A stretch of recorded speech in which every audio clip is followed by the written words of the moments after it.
Hello friends, my name is Kunal Khandekar and आज हम start करने जा रहे हैं महाराष्ट्र स्टेट बोर्ड का फिजिक्स का फर्स्ट चैप्टर रोटेशनल डायनामिक्स। तो बिना समय की धज्जियाँ उड़ाए लेट्स बिगिन। अगर आप अपनी टेक्स्ट बुक ओपन करते हैं, जो कि आपको करना ही पड़ेगा कभी ना कभी, तो वहाँ क्या देखेंगे आपको लिखा हुआ है कैन यू रिकॉल। क्या रिकॉल करना है भाई हमें? फर्स्ट क्वेश्चन है व्हाट इज़ सर्कुलर मोशन। तो क्या होता है सर्कुलर मोशन? अगर हम हमारी देसी लैंग्वेज में हम कहें तो सर्कुलर मोशन होता है किसी भी ऑब्जेक्ट का चक्कर लगाना, चक्कर काटना। जैसे कि ये अर्थ है, अर्थ क्या करती है? हमारे सन भाई साहब का चक्कर काटती है, सर्कुलर मोशन हो गया। मून है, ये अर्थ का चक्कर काटता है, सर्कुलर मोशन हो गया। तो आप समझ ही गए होंगे सर्कुलर मोशन क्या होता है। नेक्स्ट क्वेश्चन दिया हुआ है what is the concept of centre of mass. भाई सेंटर ऑफ मास क्या होता है? मान लो, एक मिनट, मान लो ये कोई ऑब्जेक्ट है। ये ऑब्जेक्ट ऑब्वियस सी बात है मास से बना होगा, छोटे छोटे मास से।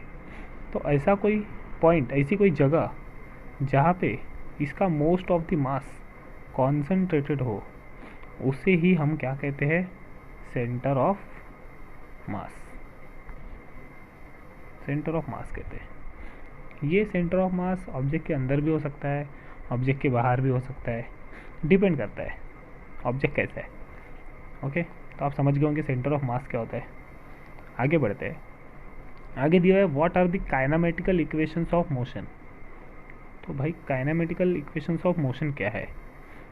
काइनेमेटिकल इक्वेशंस ऑफ मोशन है, आपने पहले ही पढ़ा होगा, हमारे पास तीन काइनेमेटिकल इक्वेशंस होती है मोशन की। पहली होती है v equals to u plus a t. Second होती है v square equals to u square plus two a s. और थर्ड होती है हमारे पास s equals to u t plus half a t square. ये हमारे पास तीन काइनेमेटिकल इक्वेशंस होती है जो कि आप पहले भी पढ़ चुके हो, हम जस्ट रिकॉल कर रहे हैं। ओके, तो आगे बढ़ते हैं। इसके बाद हमें क्या पूछा है? Do you know real and pseudo forces, उनका ओरिजिन क्या होता है? तो भाई रियल फोर्स और सूडो फोर्स क्या होता है? रियल फोर्स एक ऐसा फोर्स होता है जिसका हमें ओरिजिन पता हो। जैसे कोई भी दो ऑब्जेक्ट आपस में टकराते हैं तो उनके बीच में फोर्सेस जनरेट होते हैं, उसे ही रियल फोर्स कहा जाता है। और सूडो फोर्स को हम फॉल्स फोर्स भी कह सकते हैं, जिसका हमें ओरिजिन पता ही ना हो, उसे कहेंगे सूडो फोर्स। पता ही नहीं कहाँ से आया। जैसे अगर एग्जाम्पल के तौर पे देखते हैं कि मान लो हम बस में जा रहे हैं और बस ने अचानक से राइट टर्न ले लिया। तो राइट टर्न ले लिया तो हम लेफ़्ट की तरफ चले जाते हैं। ऐसा क्यों हुआ? कोई तो फोर्स होगा जिसने हमें लेफ़्ट में लेके गया। लेकिन यहाँ पे दो ऑब्जेक्ट का टकराव नहीं हुआ, तो ये फोर्स आया कहाँ से? एक रेफरेंस क्रिएट होता है, फ्रेम ऑफ रेफरेंस कहते हैं जिसे, जहाँ से ये फोर्स अपने आप ही आ गया। तो ऐसे फोर्स को कहा जाता है सूडो फोर्स। अगर ओरिजिन की बात करें तो रियल फोर्स का ओरिजिन होता है, रियल फोर्स का ओरिजिन होता है, ओरिजिन मिलेगा, लेकिन सूडो फोर्स का ओरिजिन नहीं होता है। ठीक है, क्योंकि वो दो ऑब्जेक्ट के बीच के टकराव की वजह से आई नहीं। और एप्लीकेशन की बात करें तो ये कौन से फोर्स है, आप इसमें एग्जांपल लिख सकते हो। जैसे कि रियल फोर्स का एग्जांपल हो जाएगा सेंट्रीपिटल फोर्स, जो सेंटर की तरफ लगता हो, और सूडो फोर्स का एग्जांपल हो जाएगा सेंट्रीफ्यूगल फोर्स। ठीक है दोस्तों, तो यहाँ तक हमें रिकॉल करना था, जो कि हम कर चुके हैं। तो चलिए दोस्तों आगे बढ़ते हैं। अभी देखते हैं सर्कुलर मोशन के अंदर कौन सी टर्म्स आती है। तो देखते हैं, जैसे कि आपने सुना होगा पहले, कि आपने देखा होगा क्या, डिस्प्लेसमेंट के बारे में सुना होगा। डिस्प्लेसमेंट क्या होता है? अगर कोई ऑब्जेक्ट इस पॉइंट से यहाँ पॉइंट तक चला गया तो उसने डिस्प्लेसमेंट कर लिया, और उसे हम डिनोट करते थे एस से। वैसे ही सर्कल में अगर कोई ऑब्जेक्ट सर्कुलर मोशन कर रहा है तो वो भी कुछ डिस्प्लेसमेंट करेगा, उसे हम उसे हम एंगुलर डिस्प्लेसमेंट कहेंगे और उसे डिनोट किया जाता है थीटा से। तो चलिए इसके बारे में देखते हैं कि मान लो कोई ऑब्जेक्ट सर्कुलर मोशन कर रहा है। सर्कुलर मोशन वो पहले यहाँ था ए पॉइंट पे और यहाँ से वो बी पॉइंट पे चला गया, तो उसने ये जितना डिस्टेंस कवर किया इसे हम बोलेंगे डिस्प्लेसमेंट, जिसे हम डिनोट करते हैं एस से, और ये है इसका ओरिजिन सेंटर का। और ये जो एंगल उसने चला है इससे बोलेंगे हम एंगुलर डिस्प्लेसमेंट, जिसे हम डिनोट करते हैं थीटा से। ये हो जाएंगी इसकी रेडियस दोनों ही, ठीक है। तो ये हो जाएगा उसका एंगुलर डिस्प्लेसमेंट। तो भाई दोनों के बीच में डिफरेंस देख लेते हैं कि क्या डिफरेंस है दोनों के बीच में।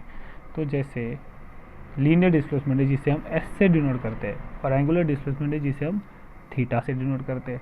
लीनियर डिस्प्लेसमेंट का हमें यूनिट पता है, ऐसा यूनिट क्या होता है वो होता है मीटर।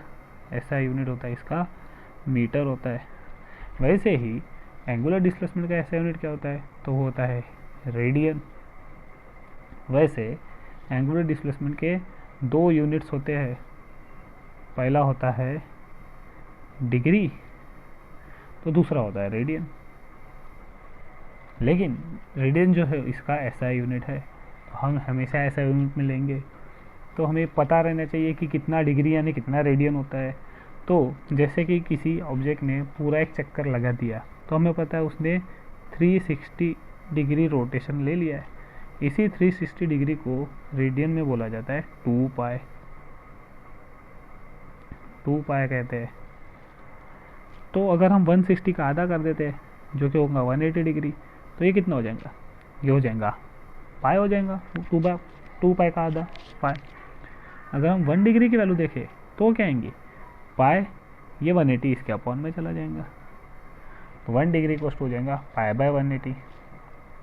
तो अगर आपको कोई एंगल दिया हो, जैसे कि मान लो 60 डिग्री दिया है और आपको 60 डिग्री को कन्वर्ट करना है रेडियन में, तो आप उसे मल्टीप्लाई कर दीजिए पाई बाय 180 से। तो ये कट के आपको आंसर मिल जाएगा पाई बाय 3 रेडियन। और हमेशा रेडियन में जो वैल्यू होती है वो पाई के साथ में ही होती है, तो पाई में आपको आंसर मिल जाएगा। ये तो हो गया कन्वर्जन,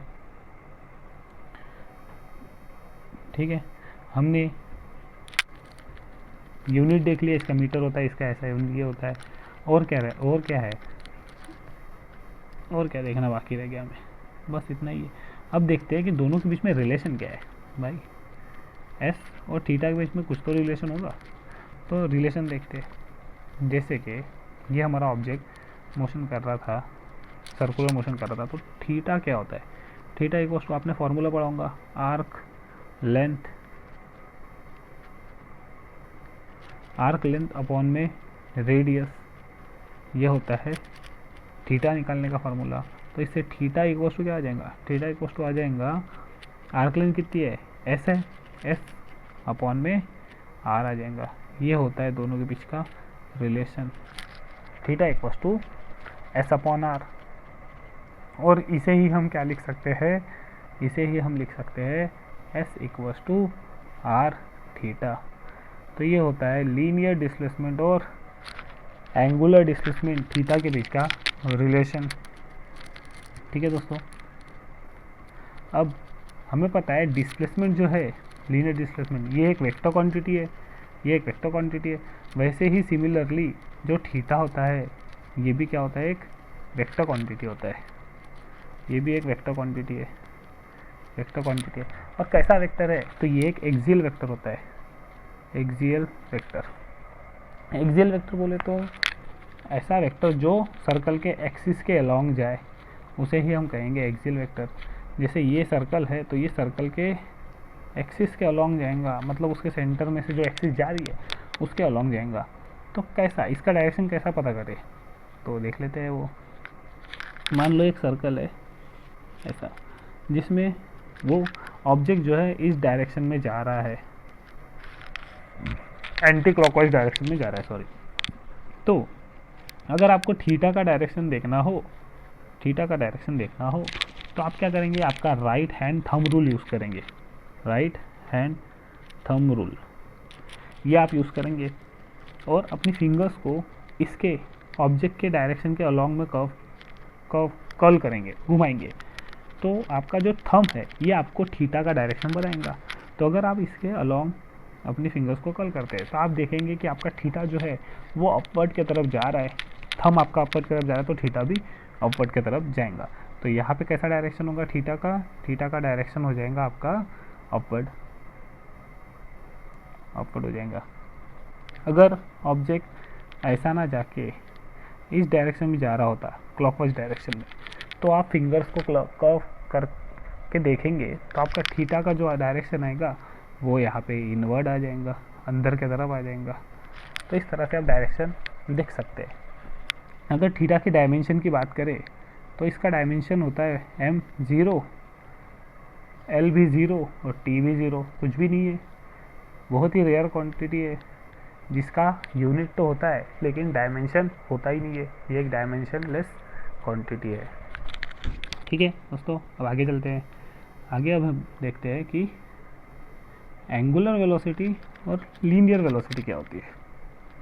तो जैसा कि आपको पता ही है कि लीनियर वेलोसिटी क्या होती है। देखिए लीनियर वेलोसिटी जिसे हम स्मॉल v से डिनोट करते हैं, ये होती है लीनियर वेलोसिटी जिसे हम स्मॉल वी से डिनोट। वैसे ही एंगुलर वेलोसिटी होती है जिसे हम w यानी कि ओमेगा से डिनोट करते हैं।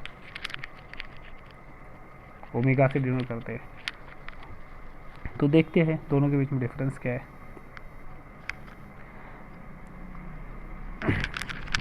ये हमारा लीनियर वेलोसिटी v और ये हमारा एंगुलर वेलोसिटी ओमेगा, दोनों के बीच का डिफरेंस देखते हैं। तो जो लीनियर वेलोसिटी है उसका फॉर्मूला क्या होता है, rate of change of displacement upon time, यानी डेल्टा s अपॉन में डेल्टा t से हमें मिल जाती थी लीनियर वेलोसिटी।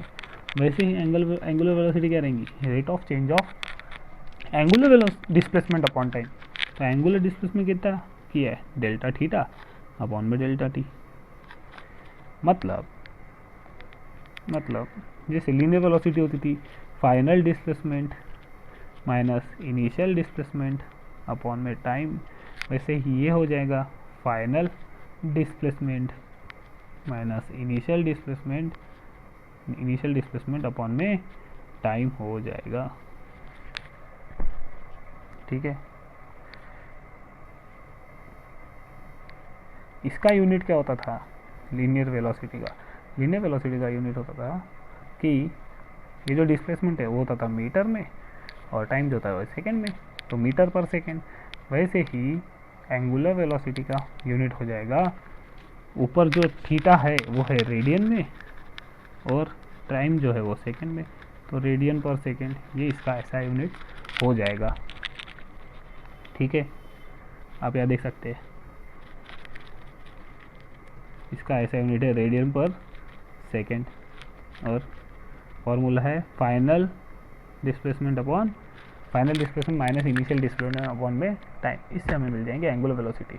ये भी एक एक्सियल क्वांटिटी है और अगर हमें इसका भी डायरेक्शन देखना है तो जैसा थीटा जिस डायरेक्शन में थीटा जाता है वही उसी डायरेक्शन में एंगुलर वेलोसिटी भी जाएंगी। जिस डायरेक्शन में डिस्प्लेसमेंट होगा उसी डायरेक्शन में एंगुलर वेलोसिटी होगी। ठीक है, तो अब इन दोनों के बीच का रिलेशन देख लेते हैं। जैसे हमने थीटा और एस के बीच का रिलेशन देखा, वैसे ही एंगुलर वेलोसिटी और लीनियर वेलोसिटी के बीच का भी रिलेशन हम देख लेते हैं। जैसे ओमेगा जो है, ओमेगा यानी एंगुलर वेलोसिटी, उसका फॉर्मूला क्या है, चेंज इन डिस्प्लेसमेंट अपॉन में चेंज इन टाइम, ये फॉर्मूला है। लेकिन अभी हमने देखा कि थीटा इक्वल टू क्या होती है, आर्क लेंथ एस अपॉन में टाइम एक्स अपॉन में आर होता है। ठीक है, आर्क लेंथ अपॉन में रेडियस होता है। तो हम यहाँ थीटा के जगह ये वैल्यू पुट कर सकते हैं, तो पुट कर देते omega equal to del, theta के जगह लिखेंगे एस अपॉन में आर अपॉन में डेल्टा टी है। अब रेडियस जो है, रेडियस तो सर्कल में कांस्टेंट रहेंगी, तो कांस्टेंट है तो वो तो चेंज होने वाली नहीं है, तो उसे बाहर निकाल देते हैं, 1/r बाहर आ जाएगा और बचा क्या, डेल एस अपॉन में del t. Del s upon में डेल टी बच गया। लेकिन डेल एस अपॉन में डेल टी क्या होता है, change in displacement upon time क्या होती है, ये तो वेलोसिटी होती है। तो इसके जगह क्या आ जाएगा, ओमेगा इक्वल्स टू, इसके जगह आ जाएगा वेलोसिटी अपॉन में ये आ जाएगा रेडियस। ये मिल जाएगा मेरे रिलेशन। एंगुलर वेलोसिटी इक्वल्स टू होता है लीनियर वेलोसिटी अपॉन में रेडियस। इसे ही हम क्या लिख सकते हैं, इसे ही हम लिख सकते हैं कि v equals to r omega. और ओमेगा जो है ये भी एक्सियल वेक्टर है। अगर हमें इसका डायमेंशन देखना हो, क्या होगा, ओमेगा का यूनिट क्या है, रेडियन पर सेकेंड है। तो अगर हमें इसका डायमेंशन देखना है तो क्या हो जाएगा, वो हो जाएगा m मास 0 l v 0, लेकिन नीचे सेकेंड है तो टाइम आएगा -1। ये हो जाएगा इसका डायमेंशन। तो अभी तक हमने देखा कि क्या होता है लीनियर वेलोसिटी, क्या होता है एंगुलर वेलोसिटी, क्या होता है डिस्प्लेसमेंट लीनियर, क्या होता है एंगुलर डिस्प्लेसमेंट। वैसे ही होता है एंगुलर एक्सेलरेशन और लीनियर एक्सेलरेशन। तो अगर वेलोसिटी में चेंज आ रहा है तो एक्सेलरेशन तो जनरेट होगा।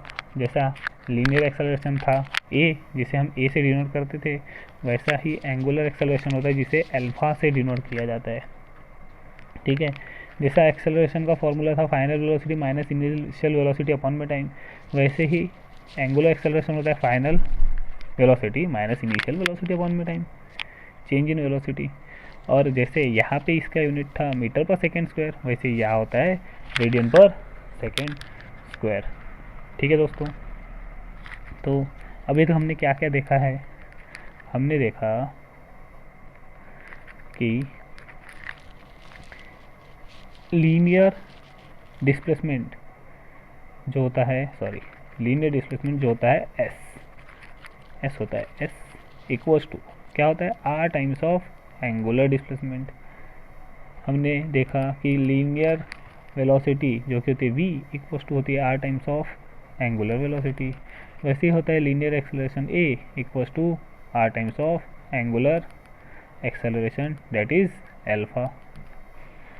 ये तीनों रिलेशन आपको याद रखने हैं जो कि न्यूमेरिकल्स में काम आएंगे। ठीक है दोस्तों, आगे बढ़ते हैं। दोस्तों हमने अभी तक देखा कि कैसे रिलेशंस होते हैं एंड कौन सी टर्म्स यूज़ होते हैं सर्कुलर मोशन में।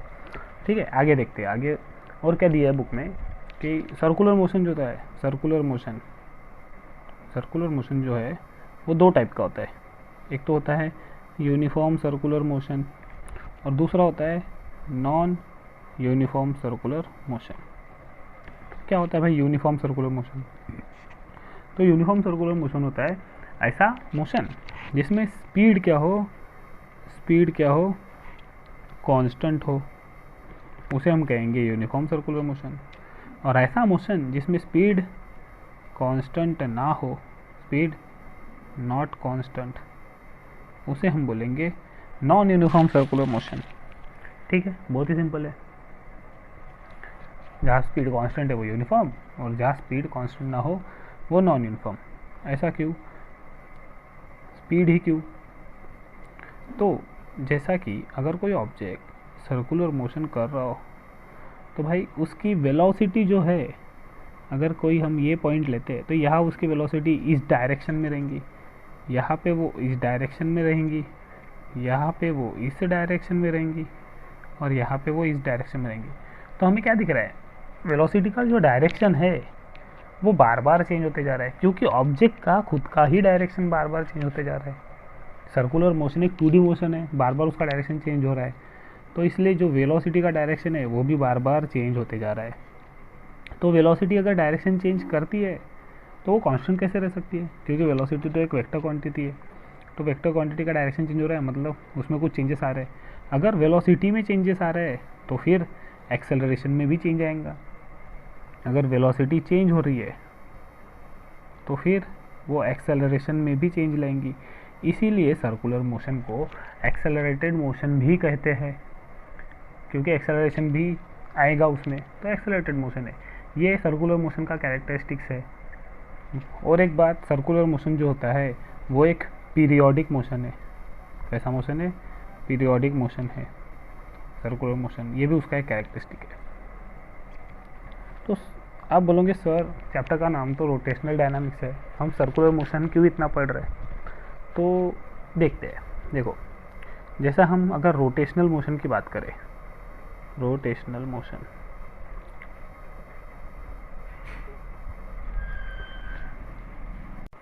तो रोटेशनल मोशन होता क्या है? अगर मान लो ये कोई ऑब्जेक्ट है ऐसा, और मैंने इसे इस पॉइंट पे फिक्स कर दिया यहाँ पे पायलट कर दिया, और मैं इसे यहाँ से कहीं से फोर्स लगा रहा हूँ, तो क्या होगा? ये यहाँ पे घूमना स्टार्ट कर देगा। जैसे कि आपने सीलिंग फैन देखा है, वो एक जगह से फिक्स है, गोल गोल घूमता है। ऐसे मोशन को क्या बोलेंगे? रोटेशनल मोशन बोलेंगे, जहाँ पे कोई एक्सिस हो, जरूरी नहीं है वो फिक्स हो, अगर वो फिक्स ना भी हो तभी भी एक इमेजिनरी एक्सिस होगी, जिसे ही हम क्या बोलेंगे? एक्सिस ऑफ रोटेशन बोलेंगे, क्योंकि ये इसके अलॉन्ग ही तो घूम रहा है, तो इसे एक्सिस ऑफ रोटेशन बोलेंगे। तो ये रोटेशनल मोशन हो गया। आपको बताइए क्या होता है रोटेशनल मोशन? जैसे अर्थ जो है वो अपने एक्सिस पे घूमती है, एक्सिस है नहीं वहाँ पे, बट वो अपनी जगह पे घूमती है। अगर आपने भौरा घुमाया है एक लट्टू, तो वो भी घूमता है। अगर आपने पेन को कॉर्नर से ऐसा मारा तो भी वो घूमेगा। जैसे कॉइन को मारोगे आप खड़ा करके, तो वो भी घूमेगा। वहाँ कोई एक्सिस है नहीं, बट तभी भी वो रोटेशनल मोशन कर रहा है, एक्सिस ऑफ रोटेशन। बस उसके सेंटर ऑफ मास पे मत मारना, नहीं तो नहीं घूमेगा वो। ठीक है, तो ये हो गया रोटेशनल मोशन। लेकिन ये ऑब्जेक्ट जो है अलग अलग मास से बना होगा। जैसे कि मान लो इस ऑब्जेक्ट का ये कोई मास है और ये कोई मास है, ऐसे दो इसमें मास है, छोटे छोटे मास m1 m2। तो जब ये रोटेशनल मोशन करेगा तो ये मास क्या करेंगे? इसके अलॉन्ग घूमेंगे, ऐसे घूमने वाले। तो ये तो भाई सर्कुलर मोशन करने लग गए। तो रोटेशनल मोशन का ही पार्ट होता है सर्कुलर मोशन। इसलिए हमें चैप्टर में पहले सारी सर्कुलर मोशन की टर्म्स दी है, और हमें सारी सर्कुलर मोशन की टर्म्स देखनी पड़ेगी, तभी हमें पता चलेगा। समझ गए? इसलिए इतना सर्कुलर मोशन का दिया हुआ है चैप्टर। तो आगे बढ़ते हैं। हमने देखा दो टाइप के सर्कुलर मोशन होते हैं, एक तो होता है यूनिफॉर्म, एक तो होता है नॉन यूनिफॉर्म। तो अगर कोई ऑब्जेक्ट सर्कुलर मोशन कर रहा है, मान लो ये यूनिफॉर्म सर्कुलर मोशन है। यूनिफॉर्म सर्कुलर मोशन क्या होता है? इसमें स्पीड क्या रहेंगी? इसकी कांस्टेंट रहेंगी, लेकिन वेलोसिटी तो चेंज होगी। मान लो ये वेलोसिटी का डायरेक्शन है, ठीक है, वेलोसिटी का डायरेक्शन है, और ये सेंटर से इसकी ये रेडियस का डायरेक्शन होगा ऐसा, ये इसकी रेडियस हो जाएगी, रेडियस। वेलोसिटी में चेंज आने के कारण एक एक्सेलरेशन आएगा। भाई वेलोसिटी चेंज हो रही है तो एक्सेलरेशन आएगा। वो जो एक्सेलरेशन आता है वो होता है रेडियस के अलॉन्ग ही होता है, लेकिन ऑपोजिट डायरेक्शन में होता है इसके, ऐसा पीछे साइड। रेडियस के अलॉन्ग आएगा लेकिन ऑपोजिट डायरेक्शन में। इसे ही बोला जाता है रेडियल एक्सेलरेशन, या हम इसे सेंट्रीपिटल एक्सेलरेशन भी बोलते हैं, जिसकी वजह से सेंट्रीपिटल फोर्स आता है। ठीक है, साथ में ओमेगा भी होगा, यहाँ पे एंगुलर वेलोसिटी भी आएगी, तो सारी टर्म्स आ जाती है। तो अगर हमें इस रेडियल एक्सेलरेशन का, जिसे हम डिनोट करते हैं ए आर से, इसका अगर वैल्यू निकालनी है, मैग्नीट्यूड निकालना है, तो वो होती है A equals to omega square R. ये होता है इसका मैग्नीट्यूड। ठीक है, ये आपको याद रखना है, A equals to omega square are होता है। ठीक है, वैसे ही अगर कोई object non uniform circular motion कर रहा है, घूम रहा है नॉन यूनिफॉर्म में, तो उसमें उसकी मैग्नीट्यूड चेंज होंगी, क्योंकि ये तो नॉन यूनिफॉर्म सर्कुलर मोशन है, तो उसमें मैग्नीट्यूड चेंज होगा। और अगर वेलोसिटी का मैग्नीट्यूड चेंज हो रहा है, डायरेक्शन तो चेंज होगा ही भाई, सर्कुलर मोशन का डायरेक्शन तो चेंज होगा ही, लेकिन अगर मैग्नीट्यूड चेंज होता है, जैसे कि ये मॉड से डिनोट करते हैं जिसे मैग्नीट्यूड, मतलब कि उसकी स्पीड चेंज हो रही है। मॉड भी मतलब होती है स्पीड वो बार बार चेंज कर रहा है, तभी उसे नॉन यूनिफॉर्म सर्कुलर मोशन बोलेंगे। वेलोसिटी तो कांस्टेंट है, स्पीड चेंज कर रहा है वो बार बार, डायरेक्शन चेंज कर रहा है, स्पीड भी चेंज कर रहा है। तो इसे बोलेंगे हम, तो इसकी वजह से एक एक्सेलरेशन आएगा, क्योंकि भाई स्पीड चेंज हो रही है तो एक्सेलरेशन आएगा। ये जो एक्सेलरेशन होता है, यहाँ पे जो एक्सेलरेशन जनरेट होता है उसे बोलते हैं हम टेंजेंशियल एक्सेलरेशन।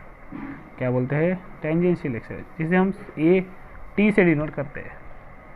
ठीक है, टेंजेंशियल एक्सेलरेशन, इसका फॉर्मूला अगर आपको निकालना है तो मॉड वी अपॉन में टाइम हो जाएगा, ऐसे निकाल सकते हैं आप इसे। तो आगे बढ़ते हैं दोस्तों। आगे ये सारा जो भी अपन ने पढ़ा, सारा सब कुछ मैंने यहाँ पे लिख दिया है, आप यहाँ से देख सकते हैं। ये हमने देख लिया सर्कुलर मोशन क्या होता है, टाइप्स ऑफ क्या होते हैं सर्कुलर मोशन के, ये भी देख लिया हमने कैरेक्टरिस्टिक्स क्या होता है, ये भी देख लिया हमने यूनिफॉर्म सर्कुलर मोशन क्या होता है। ठीक है, ये जो डायरेक्शन है वेक्टर फॉर्म में डायरेक्शन दी है, और मैग्नीट्यूड जो होता है a r equals to omega square are होता है। ठीक है, आगे फिर ये भी हमने देख लिया नॉन यूनिफॉर्म सर्कुलर मोशन क्या होता है। अच्छा, यहाँ क्या दिया हुआ है कि अगर ओमेगा का डायरेक्शन और एल जो एक्सेलरेशन है दोनों का डायरेक्शन सेम हो, तो भाई कोई भी ऑब्जेक्ट स्पीड अप होता है। जैसे आपने वो फैन खेला होगा बचपन में, ऐसा घुमाते हैं तो ऊपर की तरफ जाता है, तो अगर वो क्लॉकवाइज घूम रहा हो, मतलब इस डायरेक्शन में ऐसा घूम रहा हो, और एक्सेलरेशन का डायरेक्शन ओमेगा डायरेक्शन दोनों का डायरेक्शन ऊपर ही हो, तो ऊपर जाएगा। लेकिन अगर अगर अगर वो घूम रहा है ऐसा, और एक्सेलरेशन का डायरेक्शन और ओमेगा का डायरेक्शन अपोजिट हो, जैसा कि यहाँ पे है, एक्सेलरेशन का डायरेक्शन और ओमेगा का डायरेक्शन अपोजिट है, तो उसकी स्पीड कम हो जाती है, वो स्पीड डाउन कर लेता है। ये चीज़ दी है। ठीक है, अब हम यहाँ ओमेगा का फॉर्मूला दिया हुआ है, जो आप देख सकते हैं। एक मिनट, ये है ओमेगा का फॉर्मूला, क्या है 2πn। तो ये आया कैसे, देखते हैं भाई। हमने देखा कि ओमेगा क्या होता है, ओमेगा इक्वल्स टू होता है change in displacement upon change in time, ऐसा, इसे ही ओमेगा कहते हैं। अब अगर कोई ऑब्जेक्ट एक चक्कर लगा रहा है तो वो कितना डिस्प्लेसमेंट करेगा, वो करेगा 2π रेडियन ट्रैवल कर लेगा, और टाइम हम टी ले लेते हैं, कितना टाइम लिया उसने पूरा टोटल टाइम एक चक्कर लगाने को, तो इसी को कहेंगे हम ओमेगा 2π/t कहेंगे। और हमें पता है कि 1/t क्या होता है, 1/t होता है भाई, 1/t होता है n, फ्रीक्वेंसी n होता है, फ्रीक्वेंसी को ही 1 टाइम पीरियड कहते हैं। तो ओमेगा का फॉर्मूला क्या आ जाएगा, ओमेगा का फॉर्मूला आ जाएगा 2π 1/t की जगह n आ जाएगा 2πn। तो ये दोनों ही फॉर्मूले ओमेगा के हमें मिले यहाँ पे। ठीक है, आगे बढ़ते हैं। रिलेशन हमने देख लिया एंगुलर वेलोसिटी और लीनियर वेलोसिटी के बीच में क्या होता है, v equals to r omega होता है। ठीक है, v equals to r omega होता है। और एक बात कि ये जो v equals to r omega है, ये सिर्फ और सिर्फ सर्कुलर मोशन के लिए है, सर्कुलर मोशन में ही अप्लीकेबल होता है, बाकी जगह अप्लीकेबल नहीं होता। क्यों सर, ऐसा क्यों? तो जैसे अगर सर्कुलर मोशन है तो यहाँ पे वेलोसिटी का डायरेक्शन और ये रेडियस का डायरेक्शन हमेशा आपस में परपेंडिकुलर है। यहाँ पे भी अगर वेलोसिटी इधर रहेंगी तो रेडियस इधर है, ये भी परपेंडिकुलर है, तो v और r हमेशा परपेंडिकुलर होती है। तो एक्चुअली ये फॉर्मूला होना चाहिए था v equals to r omega नहीं, बल्कि v perpendicular equals to r omega. तो ये बिल्कुल सही होता, क्योंकि जो ये एंगुलर डिस्प्लेसमेंट है, एंगुलर वेलोसिटी ही जो है, ये सिर्फ सर्कुलर मोशन का टर्म नहीं है, ये एक जनरल टर्म है। जैसे कि मैं यहाँ से किसी ऑब्जेक्ट को देख रहा हूँ, पहले मान लो ऑब्जेक्ट यहाँ पे ए पे है, ये उसका कुछ डिस्टेंस होगा, और थोड़ी देर के बाद वो यहाँ से यहाँ पहुँच गया बी पे, तो अब ये इसका डिस्टेंस होगा, बराबर। तो जब ए पे था और जब वो बी पे गया तो उसने कुछ तो एंगल टर्न किया ना, कुछ तो एंगल गया वो थीटा। तो ये भी तो एंगुलर डिस्प्लेसमेंट है। तो यहाँ पे हमें इसका परपेंडिकुलर कंपोनेंट लेना पड़ता है। जैसे यहाँ इसकी स्पीड हो समझ लो 10 मीटर पर सेकेंड से ऐसा जा रहा है, तो यहाँ पे भी स्पीड उसकी 10 मीटर पर सेकेंड ही रहेंगी। और जो रेडियस है यहाँ से यहाँ तक का डिस्टेंस तो ये है, मान लो समझ लो ये 4 है, और ये फिर ये 5 है। ऐसा डिस्टेंस बढ़ गया तो हमें तो नया डिस्टेंस लेना पड़ेगा। तो इसके साथ तो ये परपेंडिकुलर में है ही नहीं वेलोसिटी, तो हमें इसका परपेंडिकुलर कंपोनेंट लेना पड़ेगा। जैसा ये एक कंपोनेंट हो जाएगा और ये इधर एक कंपोनेंट जाएगा, तो ये जो परपेंडिकुलर कंपोनेंट है हमें इसे लेना पड़ेगा, और तभी हम यहाँ पे उसका एंगुलर वेलोसिटी के साथ में रिलेशन लगा के हम वैल्यू निकाल सकते हैं। ठीक है, समझा? तो ये एक जनरल टर्म है। तो जो v equals to r omega ये सिर्फ सर्कुलर मोशन में आप कहीं पे भी लगा सकते हो, ये कहीं पे भी चलेगा सर्कुलर मोशन में। ठीक है, आगे रिलेशन दिया हुआ है एंगुलर वेलोसिटी और एक्सेलरेशन के बीच में। एंगुलर वेलोसिटी और हमारा a उसके बीच में रिलेशन दिया हुआ है। तो एंगुलर वेलोसिटी और a के बीच का रिलेशन क्या होता है, ये हमने अभी देखा है थोड़ी देर पहले कि a equals to omega square are होता है। ये ओमेगा स्क्वायर आर होता है, बस उसमें हमें ओमेगा की वैल्यू पुट कर देनी है, omega equals to v by r, तो हमें आंसर मिल जाएगा कि a इक्वल्स टू क्या होता है, वी स्क्वायर अपॉन आर होता है। ठीक है दोस्तों, तो आगे बढ़ते हैं। आगे एक आपको टेक्स्ट बुक में एक एग्जाम्पल दिया हुआ है, इसे देखते हैं अभी। तो क्या दिया हुआ है, a fan is rotating at 90 RPM, उसकी एन की वैल्यू दी है, कितना फ्रिक्वेंसी है उसकी, रिवॉल्यूशन पर सेकेंड, रिवॉल्व पर मिनट में दिया हुआ है। उसे स्विच ऑफ कर दिया गया तो उसने 21 रिवॉल्यूशंस किए, उसके बाद वो रुक गया। कैलकुलेट करना है हमें time, calculate the time taken to stop it. ठीक है, कितना समय लेगा वो निकालना है।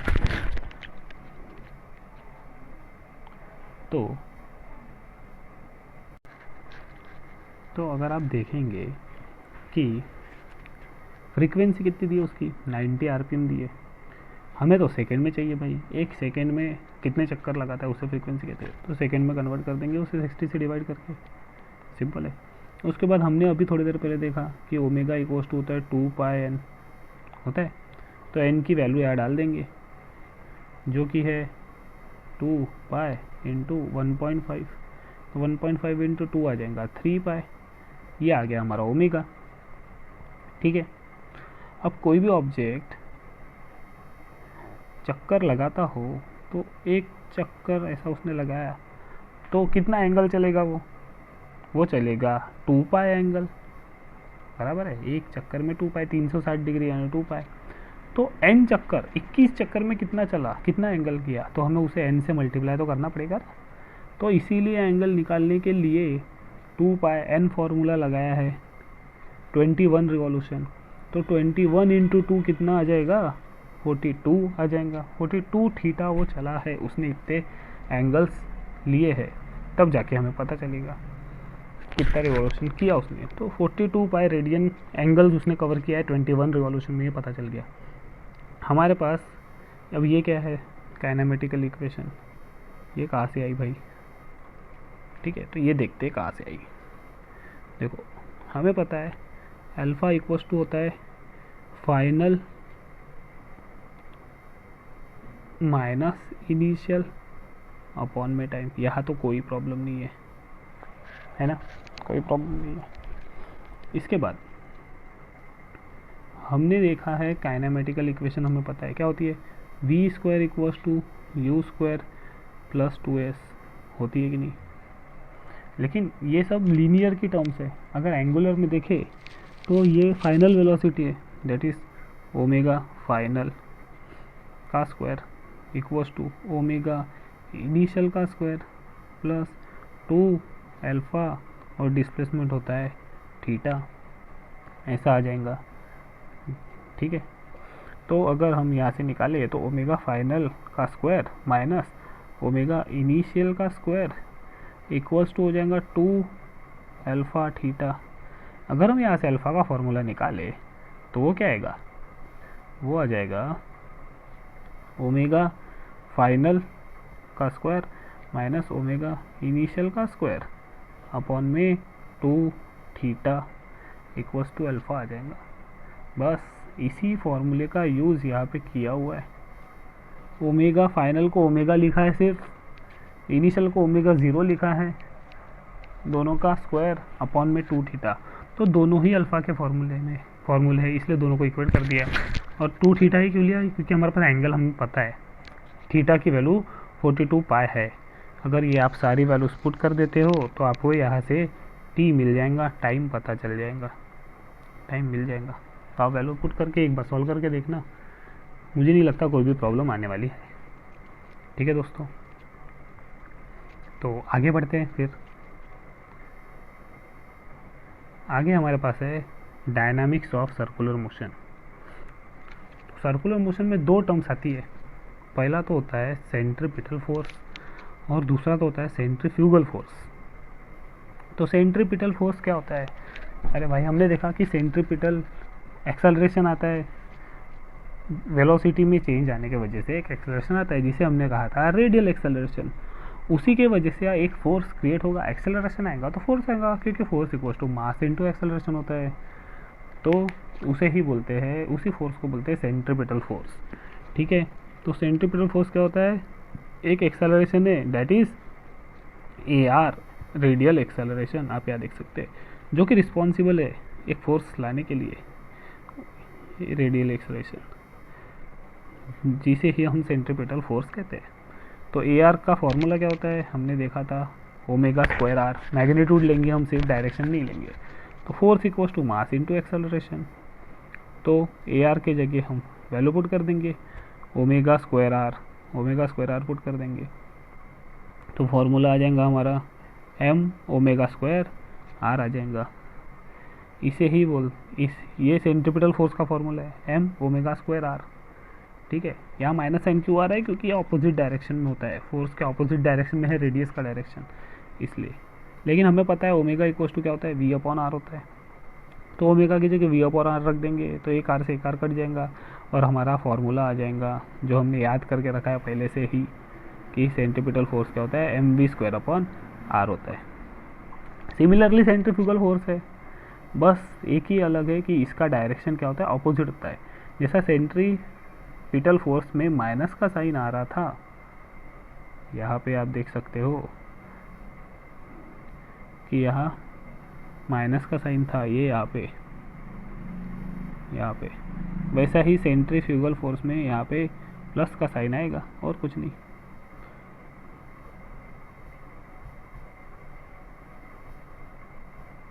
प्लस का साइन आएगा यहाँ पे। ठीक है दोस्तों, प्लस का साइन आएगा। तो हमने सारी बेसिक टर्म्स देखी अभी तक।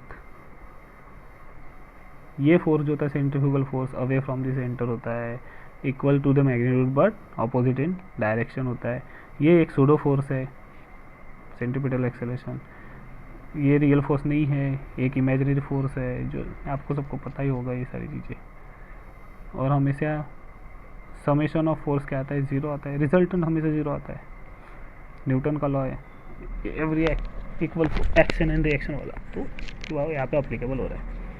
तो आज के लिए इतना ही करते हैं दोस्तों, मिलते हैं नेक्स्ट वीडियो में, जहाँ हम देखेंगे और भी चीज़ें, डेरिवेशंस देखेंगे आगे के, जो भी आगे टर्म्स आएंगी, जैसे कि application of uniform circular motion देखेंगे हम, वर्टिकल सर्कुलर मोशन देखेंगे, उसके डेरिवेशंस देखेंगे, फॉर्मूलेस का कैसे डिराइव होते हैं वो देखेंगे। आज सारा बेसिक था, आशा करते हैं आपको सारे टॉपिक्स क्लियर हो गए होंगे। मिलते हैं नेक्स्ट वीडियो में, बाय।